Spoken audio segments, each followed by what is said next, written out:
Say to Imran Khan from this Arabic channel, this pan-Arab channel, Al-Mustaqillah Television, I'm proud of you.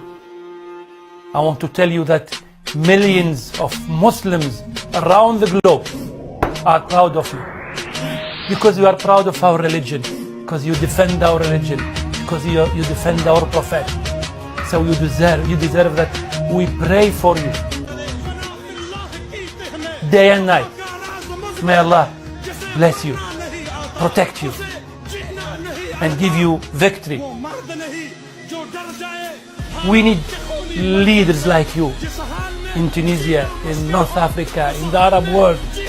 We need leaders like you, committed to Islam, proud of Islam, capable of defending this religion and the Muslim Ummah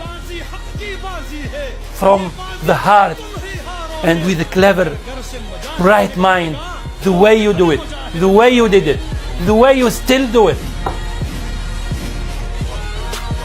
عمران خان، الله يحفظك ويوفقك ويرعاك. I wish we had a leader like you in Tunisia. I wish. Maybe one day. I pray to God that He will give us in Tunisia one like you, proud of his religion, committed to his religion, and committed to the people and to the best interests of the people.